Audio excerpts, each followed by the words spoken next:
Disayo uvela ezulwini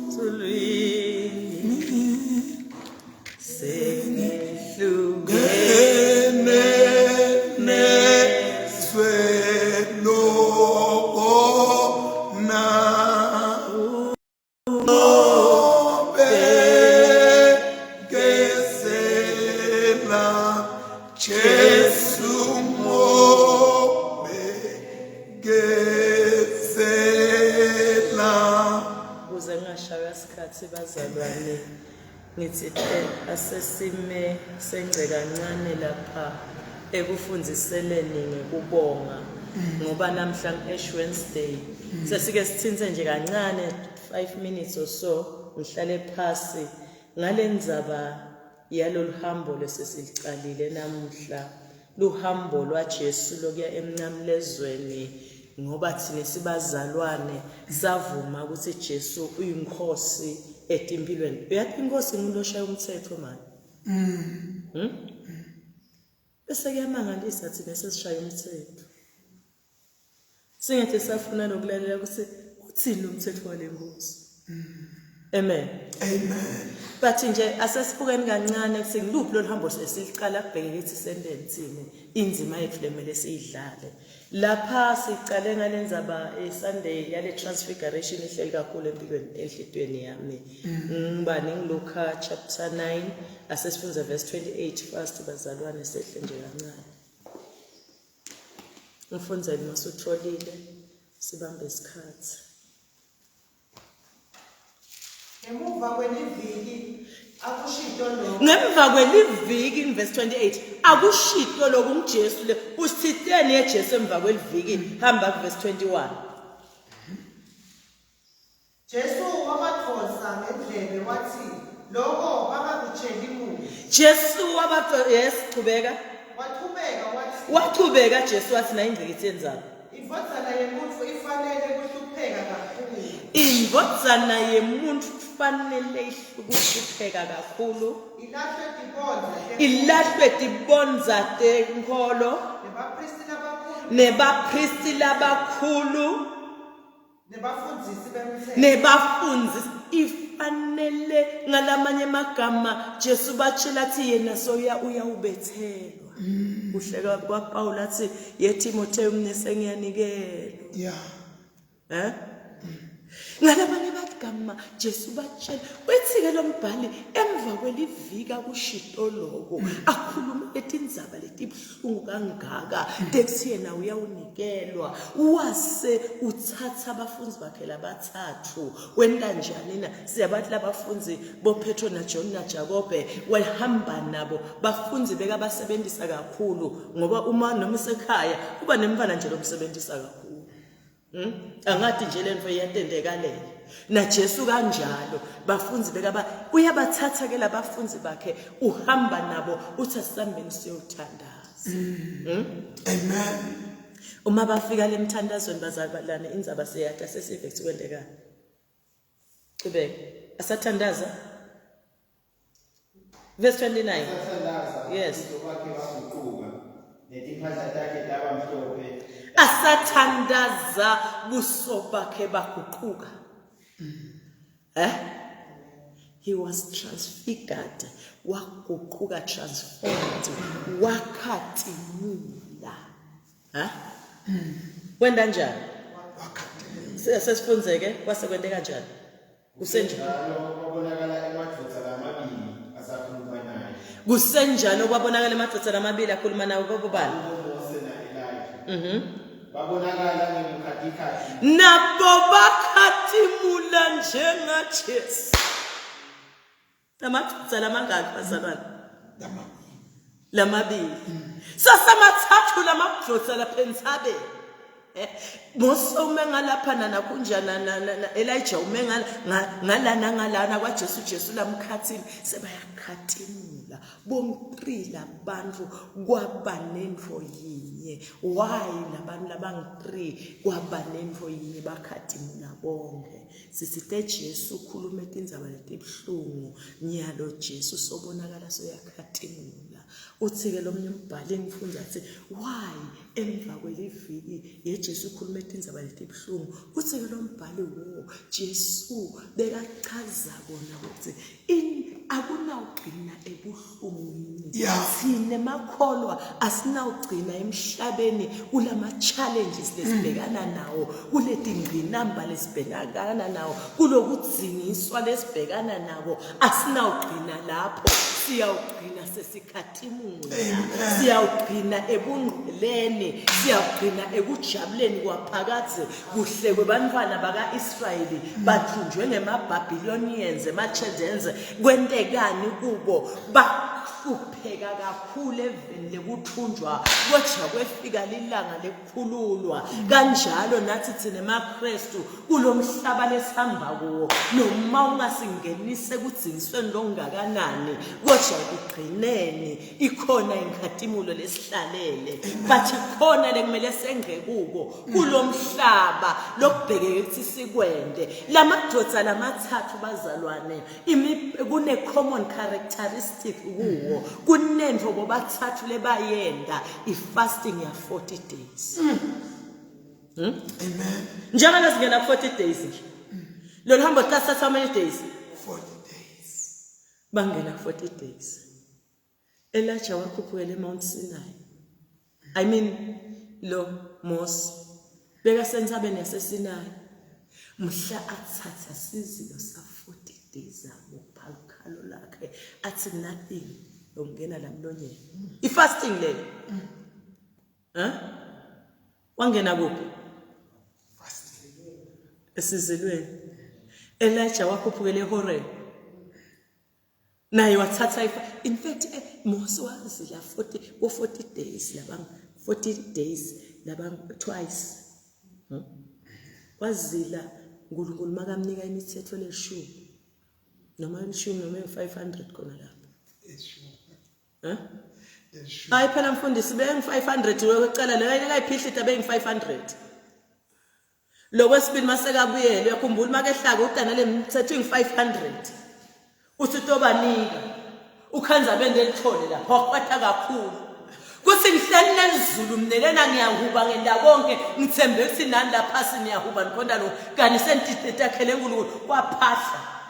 Wabuyela emva ngosekuphihlekile athi God okay ngisale nginika 10 wasewehla naye. Kwagcina bathole lo 10. Amen. But uthi lo mnye umbhali lo 10 ucrystallize yonke le 500. Summarize. Anyway, bazalwane kuthiwa kwazela kwangu 40 days wecala lo 40 days wesibili lesikhani kuNkulunkulu asingebabhubhisa la sibone kakhulu. Kwathinga tsazile 40 days abancusele enkosini. Uyamchallenge lo babe.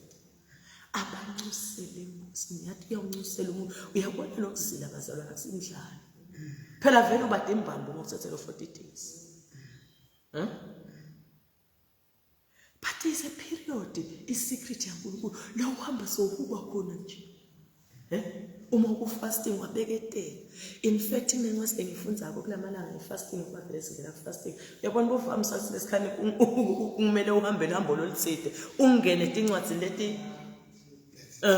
leti hambelana nalelo hambo le season le. I season ye fasting nje le ni season ye prayer. The 40 days.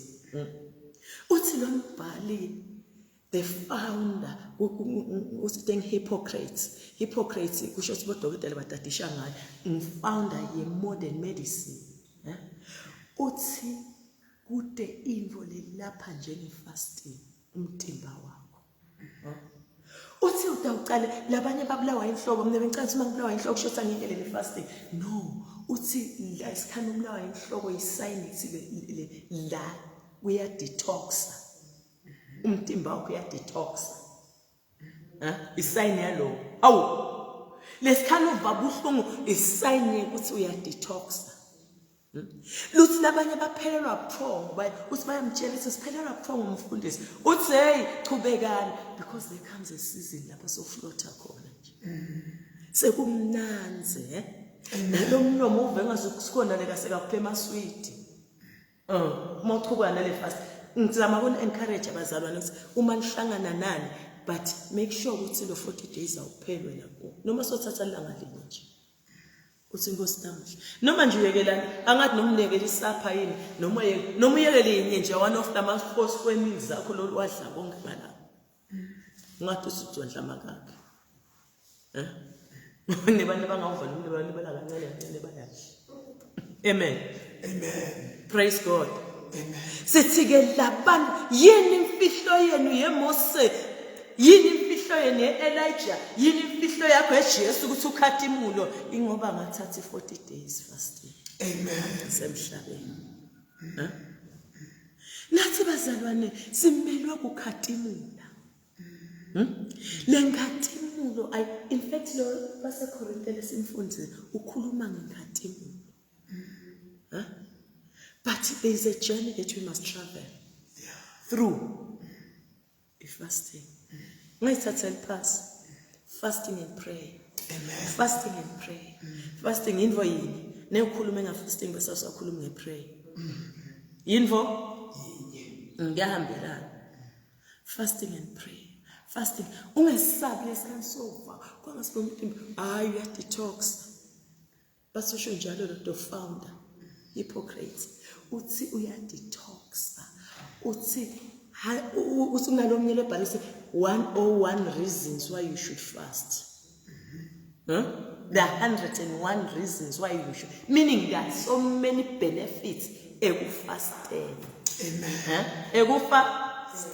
Yes. So don't fear fasting. So bakatimuliswa ukuthi they took a 40 days fast. Praying. Jesus yamati. Sengikhulumile ngaMose Elijah newakhuphukele eHoreb, Mount Horeb, wayafasta 40 days. Jesu wayena wilderness. Wayafasta but 40 days. So ngimangalisile amaphutsa lawa maseka khathi inkhathimulo. Kunenkhathimulo. Amen. Uthi fasting is songs that are closer to God. Uyabona more closer to God man awuna stress emhlabeni. Noma ungabukulwa umuntu lapha nekuzuva because I'm closer to my Father. Amen.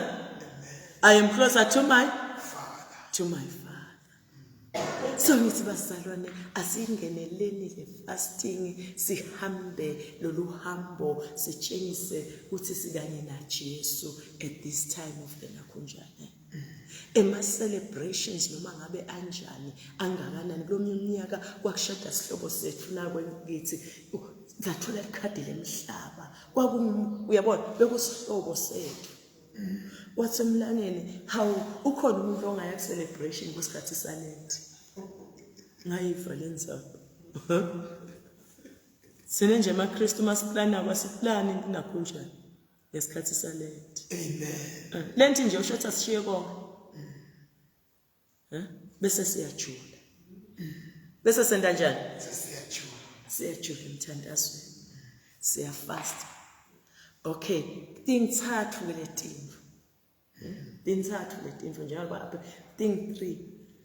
Fasting, ngithi fasting neprayer invo yini. Ne-giving. Make sure ukuthi uyapha. Ngalesi season ya Lent. Please. Lo Isaiah uthi nithi sizilelelite udla. Uthi Jesu Musa uthi uNkulunkulu Musa angaphi ke? Angaphi nini? Make sure ukuthi ubusisa lo munye umuntu ngenform ngemvo lethite. Mbusise na kanjani. Amen. Pray, fast, pray, give. Yeah. Give. You must give something to someone. Lohluphekile. Mjabulise. Ajabule. Huh? Ende njani? Ajabule umuntu. Huh? You must give someone something. Huh? Uphe. Huh? Ucabanga Jesu makathatha tingwa abonga. He was giving. Huh? Aphilisa abantu abanika impilo. He was giving. That was his business, in fact, on earth. Tshela leyo mbomusha. Kuthi mina ngikhiphe emadimoni ngiyaphilisa namhlanje kusasa umsebenzi wami awuqhedzela ngihlomunye. Washo Jesu. Amen. Amen. He was in the business of healing. He was in the business of blessing people. Now we bless people. If fasting and prayer nje lehamba yodwana hayibo ayikaphelele. Giving is part of it and it's critical. Yeah. Bazalwane. Amen. So bakhathimula yini labantu ngoba batikhethele basesemhlabeni. Yeah. Batikhethele basesemhlabeni kuthi 40 days fast. 40 days fast and pray. Fast and pray. Fasting and praying. And giving. And utatshela mayelo engcelsathandaza athini longakukhathuza nje uyabo longakuphola la kuwe lokutawubusisa umuntu someone. Amen. Uyathi umuntu noma umpha umthandazo umfundisi usasengivakashele nje bani. Uthi nje asengivakashele bani. Amen. uNkulunkulu will bless you. Singathi ngoba mhlabonakala ufuna sifane naye. Yeah. Lo Jesu lesimbona khatimuliswa namuhla uloluka naye. Nathi mhlavela ufuna sikhatimule. Lithi ke leli viki uyawukhatimula. This is a clear message. Yeah. Kude le uthatha 40 days fasting and prayer. Angendijani bese asakhatimula. Coupled with giving. Fasting, prayer accompanied by giving. Bese asakhatimula. Hallelujah. Amen. So ngithi nje asengithi kancane ngingcela lapho bazalwane siyabonga ngithatha isikhathi nami ngijabule emhlanganweni. Amen. Amen. Praise God.